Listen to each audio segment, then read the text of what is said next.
All right, let's dive into what is, without a doubt, the single most important rivalry of our time, the competition between the US and China. And look, this isn't just some abstract political headline. We're talking about a force that's actively reshaping, well, pretty much everything, from the global economy all the way down to the technology in your pocket. At the end of the day, this entire contest boils down to one fundamental question, and the stakes couldn't be higher.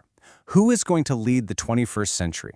The answer to that is going to set the rules, the values, and the power structures for generations. So to really get a handle on this, here's our game plan. First, we'll look at how this rivalry is being defined today. Then, we'll jump into the 4 key fronts where the competition is actually happening. After that, we'll see how this is sending ripples across the entire globe. And finally, we'll peek into what might be the world's next chapter. Okay, first up, what exactly is this rivalry? You've basically got a classic geopolitical drama playing out. On one side, you have the United States, the main architect of the global order since World War II. And on the other, you have China, a nation whose economic and military rise is unlike anything we've ever seen in modern history. It's the established power meeting the rising challenger.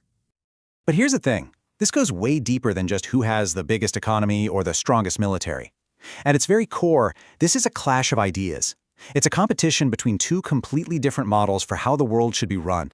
Let's break down these two competing visions. The US model, as you know, is built on things like free markets, open democracy, and transparency of information. Now contrast that with the Chinese model, which puts a huge emphasis on state control, on achieving stability through its own version of a market economy, and on the power of a strong centralized government.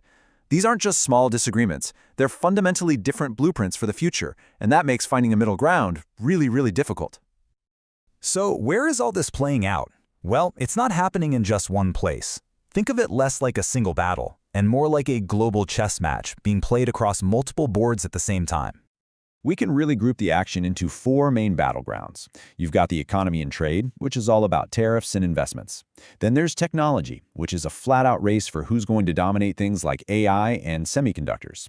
You have military power, especially in the Indo-Pacific. And finally, there's the whole world of global influence and diplomacy, the fight to win over allies. Now, of those 4, a lot of experts will tell you that technology is the most decisive front. Seriously, the country that comes out on top in key areas like AI and, especially, semiconductors could lock in an advantage for decades. It's so intense, people have started calling it the chip war. And here's what that chip war looks like on the ground. The US and its key allies, like the Netherlands and Japan, are restricting exports of advanced chip technology to Chinese companies like Huawei. So what does China do?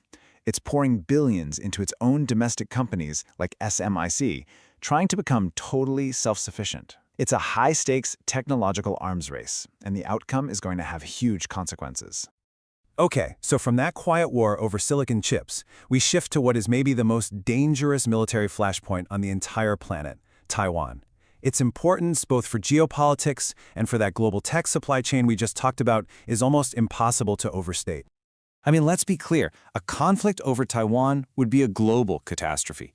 It wouldn't just risk a direct war between 2 nuclear-armed powers, it would also absolutely paralyze the global economy by cutting off the supply of advanced semiconductors, which, by the way, Taiwan completely dominates the production of. And beyond the military and tech fronts, there's this quieter but just as intense battle for global influence. The U.S. strategy leans heavily on its old network of alliances, think NATO, Japan, Australia, plus its influence on international law and its soft power. China's playing a different game. Its centerpiece is the massive Belt and Road Initiative, using huge infrastructure investments and financial deals to build partnerships, especially across Asia, Africa, and Latin America. So that brings us to the next big question. How does all this affect everyone else? Because this rivalry isn't happening in a vacuum. It's sending shockwaves around the world, and it's changing things for all of us. One of the biggest effects is a trend called economic decoupling. The idea is that the super-connected global economy we've all gotten used to over the last few decades, it's starting to splinter. It's splitting into 2 separate ecosystems, one revolving around Washington and its allies, and another around Beijing. This means global supply chains are literally being rewired as we speak. And of course, this big shift is creating some new winners. As companies start moving parts of their operations out of China, people call this the China Plus One strategy, countries like Vietnam, India, and Mexico are seeing a huge influx of new investment. They're becoming the new go-to manufacturing hubs. And these ripple effects aren't just economic. We're seeing what looks a lot like a new arms race heating up across the Indo-Pacific. The US, China, and major regional players like Japan and Australia are all significantly ramping up their military spending, all because of these rising tensions. So, this is the big question for everyone else. How do you navigate this new world? In our final section, let's look at how other countries are trying to find their footing in this new era of great power competition. You know, a lot of countries are deciding that picking a side is a losing game. So instead, they're doing what's called strategic balancing.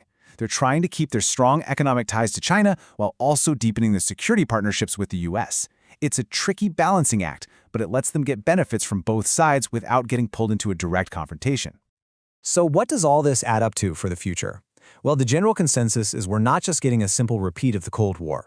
Instead, what seems to be emerging is something experts are calling a soft bipolar world. And what does soft bipolar actually mean? Well, it means you've got two main centers of power, the US and China. But, and this is the important part, it's not a rigid two-block system like we saw during the Cold War. You've got all these other powerful nations playing more flexible, independent roles. It's a world where you have intense competition happening right alongside necessary cooperation on big global issues like climate change. This is the messy, complicated new reality that's likely going to be with us for decades. Which really leaves us with that final, nagging question. Is what we're watching just a 21st century replay of the Cold War? Or, because of how interconnected our economies are and how many other players are on the field, is this something else entirely? A whole new chapter in global history that we're all just beginning to figure out.